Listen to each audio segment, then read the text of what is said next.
Bonjour à tous, donc ici je vais juste vous faire une petite vidéo concernant les consignes par rapport aux dispenses des interrogations d'une session à l'autre, pour ici votre session de juin et pour après votre session de septembre. Donc il faut savoir que la dispense est accordée par interrogation si votre cote est supérieure à 12 sur 20, donc comme on avait des interrogations, la numéro 2 et la numéro 3 qui étaient sur 45 et sur 35 respectivement parlant, les 12 sur 20, moi j'inclus que c'est la cote quand elle est ramenée par rapport à votre cote totale sur 45 sur 20, est-ce que vous avez oui ou non une cote supérieure ou égale à 12 sur 20. Ça va.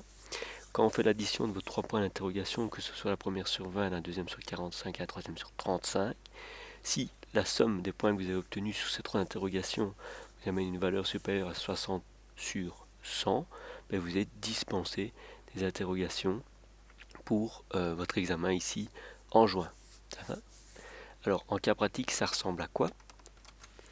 Ça ressemblerait donc plus ou moins à ceci. Donc vous voyez que là j'ai inventé des numéros des numéros de groupe, des numéros de matricule, et ça c'est en fait le fichier Excel que vous avez tous reçu en tant qu'étudiant. Donc alors je vous l'explique pour le détailler pour que ce soit clair une fois pour tout le monde. Vous avez ici les résultats de votre première interrogation qui était sur 20.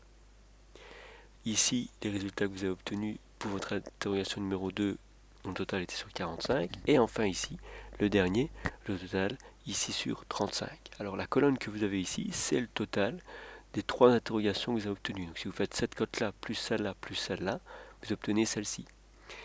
Donc si votre cote est ici supérieure ou égale à 60 sur 100, donc si elle est supérieure à 60, vous voyez qu'automatiquement pour tous les étudiants qui ont ici cette colonne et leur case en vert, automatiquement la cote des exercices qui sera celle que moi je prendrai pour calculer la cote finale qui est dans cette colonne-ci que vous verrez dans votre bulletin, mais bon il vous manque forcément la cote QCM puisque vous n'avez pas encore passé, tous les étudiants qui sont ici en vert, c'est parce qu'en fait ils ont le total qui est en vert. Ça va?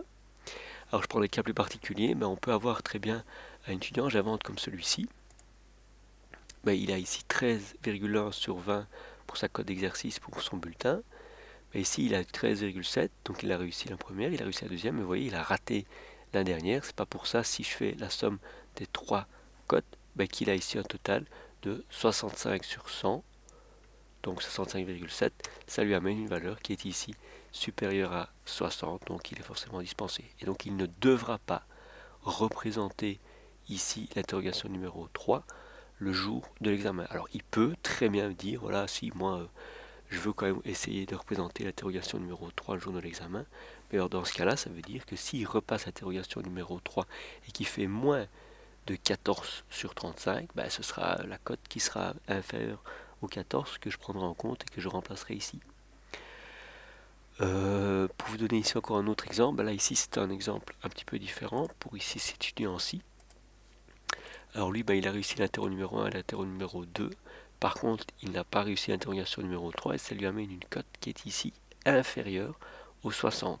Donc ça veut dire que l'étudiant lui a une cote d'exercice qui n'est pas supérieure à 12 au total sur le bulletin, et donc il devra représenter le jour de l'examen uniquement l'interro numéro 3.